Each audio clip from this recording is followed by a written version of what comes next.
श्री वराह भगवान की जय। शांताकारं भुजगशयनं पद्मनाभं सुरेशं विश्वाधारं गगनसदृशमेघवर्णं शुभांगं लक्ष्मीकान्तं कमलनयनं योगिभिर्ध्यानगम्यं वन्दे विष्णुं भवभयहरं सर्वलोकैकनाथम्।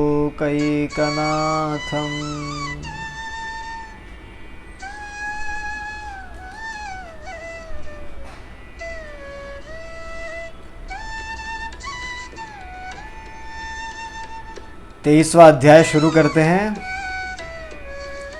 22वें अध्याय में माता गौरी का अवतार, द्वितीय जन्म, महादेव की प्राप्ति और तृतीया तिथि के व्रत की कथा थी। अब गणेशावतार की कथा कहेंगे। 23वां अध्याय। प्रजापाल कहते हैं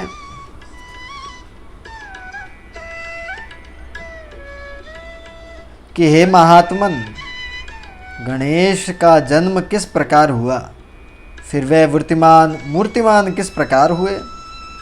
शीघ्र मेरी इस जिज्ञासा की शांति हेतु मेरे संशय को दूर करें, क्योंकि यह संशय रूप में मुझे पीड़ाकारक हो रहा है। महात्मा कहते हैं, पूर्वंदेव गणाः सर्वे ऋषयश्च तपोधनाः कार्यारंभम तथा चक्रो सिद्धते च न संशयः। पुरातन काल में ही देवताओं के सहित सभी तपोनिष्ठ ऋषिगण जो भी कार्य प्रारंभ कर देते थे वो निस्संशय पूर्ण हो जाया करता था। सन्मार्गवर्तिषु तथा सिद्ध्यन्ते विघ्नतः क्रियाः असत्कारिषु सर्वेषु तद्वदेवमविघ्नतः। इस तरह सन्मार्ग पर अनुसरण करने वालों के कार्य विघ्न के आ जाने पर भी पूर्ण हो जाया करते थे, वैसे ही असन्मार्ग का अनुसरण करने वालों को भी क्रियाएं बिना विघ्न के पूर्ण हो जाया करती थी। तत्पश्चात पितरों के सहित समस्त देवताओं ने सभी का आवाहन कर उस कार्य में निश्चयपूर्वक विघ्न ही पड़ना चाहिए का यथाशक्ति विचार विमर्श किया।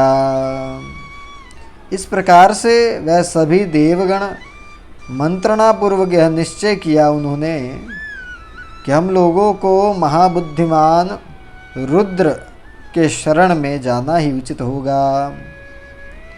फिर वह सभी कैलाश पर्वत पर निवास करने वाले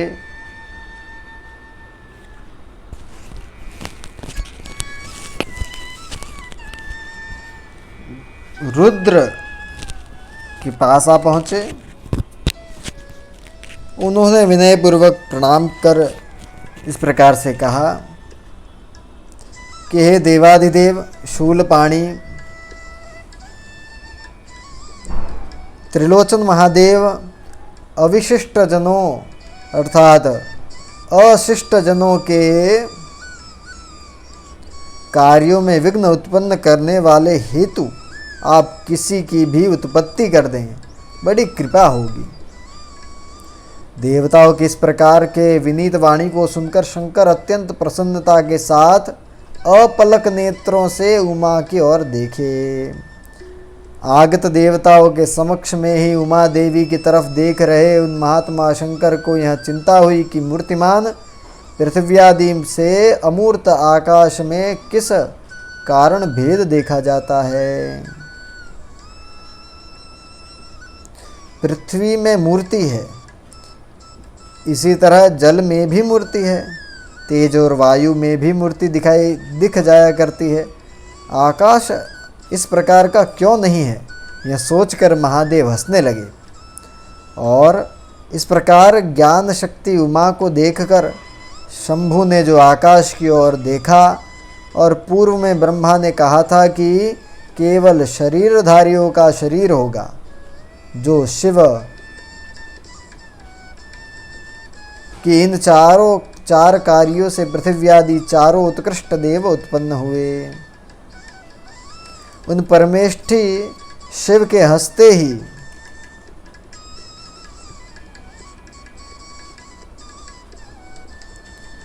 जब शिव हंसे तो उनके हंसते ही उन हंस रहे परमेष्टि से अति तेजस्वी प्रदीप्त महादीप्तियुक्त परमेष्टि के गुणों से संपन्न साक्षात दूसरे रुद्र के सदृश एक कुमार दिशाओं को आलोकित करता हुआ उत्पन्न हो गया। वह महात्मा उत्पन्न होकर तत्क्षण से अपनी कांति, दीप्ति, मूर्ति एवं रूप से देवांगनाओं को भी मोहित करने लगा। उन महात्मा कुमार के उस सुंदर रूप को देखकर सुंदरी उमा ने अपलक नेत्रों से उसे देखकर प्रसन्न होने लगी। स्त्री स्वभाव को ही इस प्रकार से अचल व चंचल समझकर तथा नेत्रों की को मोहित करने वाले उस कुमार के सुंदर स्वरूप को देखकर श्री शंकर जी स्त्रियों के प्रति शंका से क्रुद्ध हो गए और उन्हें श्राप दे दिया। क्या श्राप दे दिया महाराज? कुमार वज्ज गजवक्त्रस्त्वं प्रलम्ब जठरस्तथा भविष्यसि तथा सर्पैः रूपवीत गतिर्ध्रुवम् एवं शशापतं देवस्तीव्र कोप समन्वितः। उन तीव्र कोप संपन्न देव ने उसे शाप दे दिया कि कुमार तुम निश्चय हाथी के समान मुख वाले लंबोदर और सर्प के उपवीत धारण करने वाले होगे। तत्पश्चात त्रिशूलधारी त्रिनेत्र महादेव ने क्रोधपूर्वक अर्धकोटि रोम छिद्रों के स्वेद जल से पूर्ण शरीर को उठाकर हिलाने लगे।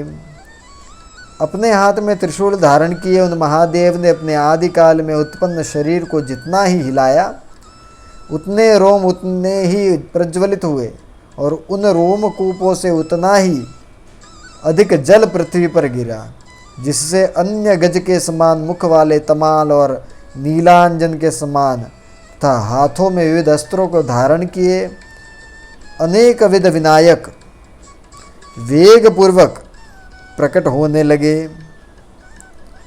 उन देवताओं ने व्याकुल चित्त से विचार किया कि यह क्या है।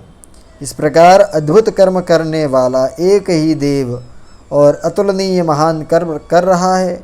देवताओं का अभिष्ट कार्य किया जा चुका था, अब चारों ओर यह क्या हो रहा है। देवताओं के द्वारा उक्त प्रकार से विचार करने के लिए विनायकों से संपूर्ण भूमंडल क्षुभित हो गई तथा अप्रतीक चतुर्मुख ब्रह्मा ने आकाश में विमान पर आरूढ़ होकर देवों को इस प्रकार के वाक्य से संबोधित किया कि हे देवताओं, आप सब धन्य हो। सुरगणों से द्वेष करने वालों को विघ्न प्रदान करने वाले, विनय करने के कार्य में अद्भुत रूप धारण करने वाले त्रिलोचन सुरनायक परमेश्वर ने आप सबको कृतज्ञ किया है। देवों से इस तरह कहकर ब्रह्मा जी ने त्रिशूलधारी शिव से कहा कि हे विभो, आपके मुख से जो उत्पन्न हुआ है वह विनायकों का प्रभु और ये सब जो विनायक उत्पन्न हुए हैं ये सभी इनके अनुचर होंगे।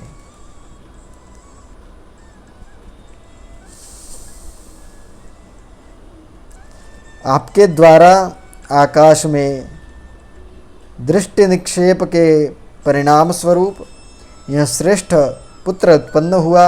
आपने ही पृथ्वी आदि चार भूतों की तरह यह शरीर धारण करने वाले आकाश को अनेक प्रकार से व्यवस्थित किया है और आपका ही बनाया यह वर्णीया देव है और अन्य नहीं है। ये आपने ही बनाया है। हे त्रिलोचन, आप ही इनके प्रभु हैं। इन विनायकों का श्रेष्ठ शस्त्र तथा वर प्रदान करें। तो इस प्रकार कहकर पितामह के चले जाने पर त्रिलोचन महादेव ने अपने पुत्रों से कहा, हे पुत्र विनायक, विघ्नकर, गजवदन, गणेश, शंकर पुत्र आदि आदि सब आपके नाम होंगे। ये सभी क्रूर नेत्र प्रचंड विनायक तुम्हारे भृत्य होंगे। ये सभी परिश्रम जन्य पदार्थों के दानादि से शरीर की अभिवृत्ति प्राप्त करने वाले सभी प्रकार के कार्यों में सिद्धि प्रदान करने वाले होंगे। आप सभी को अपनी महानुभावत्व की प्राप्ति के कारण देवों, यज्ञों और अन्य कार्यों में भी अग्र पूजा प्राप्त करने का अधिकार प्राप्त रहेगा, अन्यथा आप उस कार्य की सिद्धि को नष्ट करने में सक्षम हो सकेंगे। इस प्रकार से वर प्रदान करने के पश्चात देवताओं सहित परमेश्वर द्वारा स्वर्ण कलशों में रखे गए जल से अभिषिक्त होते ही विनायकों के राजेंद्र शोभा प्राप्त होने लगे। उपरोक्त प्रकार से गणनायक गणेश का अभिषेक होते हुए देखकर वहाँ उपस्थित समस्त देवगण त्रिशूलधारी शिव के सन्निधि में सप्रयास उन गणेश की स्तुति से प्रार्थना करने लगे। देवों ने कहा कि आप गजवदन को प्रणाम है, गणनायक को प्रणाम है।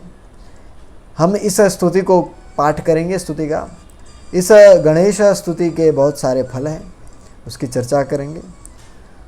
तो भगवान गणपति की स्तुति में देव कहते हैं, देवाऊचुः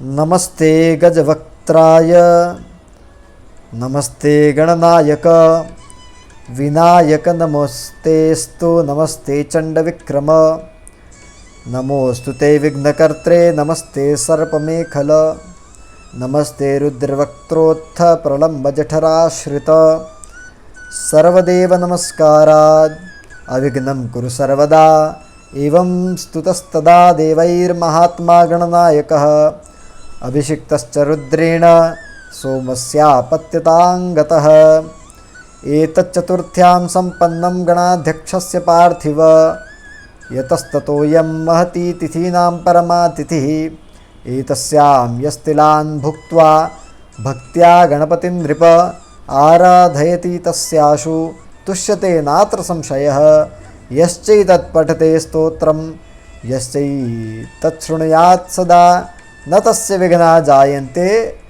न पापम सर्वथा नृप। कहते हैं देव कि हे गजवदन को प्रणाम है, आप गणनायक को प्रणाम है, हे विनायक आपको प्रणाम है, तथा हे प्रचंड विक्रम आपको प्रणाम है, आप विघ्नकर्ता को प्रणाम है। सर्प की मेखला धारण करने वाले गणपति आपको प्रणाम है, तथा रुद्र के मुख से उत्पन्न आपको प्रणाम है।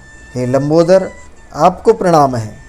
आप हम सभी देव गणों का हमारे द्वारा नमस्कार किए जाने से सदा अविघ्न रूप कल्याण करने वाले हैं। तत्पश्चात देवताओं से इस प्रकार स्तुत और अभिषिक्त महात्मा गणनायक सोम रुद्र के पुत्र हुए। कहते हैं, अब फलश्रुति सुन लीजिए। कहते हैं, हे राजन, जहाँ इस गणेश का जन्म चतुर्थी तिथि को हुआ था, अतः यह तिथि सभी तिथियों में महान और सर्वश्रेष्ठ है। हे नृप, इस तिथि के दिन जो मनुष्य तिल खाकर भक्तिपूर्वक गणेश की आराधना करेगा, उस पर गणपति निश्चय ही शीघ्र प्रसन्न हो सकेंगे। हे नृप, जो मनुष्य सर्वदा यह स्तोत्र पढ़ता है अथवा सुनता है, उसे किसी प्रकार का विघ्न या पाप नहीं होता है। इति श्री वराह पुराणे भगवच्छास्त्रे त्रयोविंशोऽध्यायः। श्रीवराहार्पणमस्तु। श्रीराम जय राम, जय जय राम।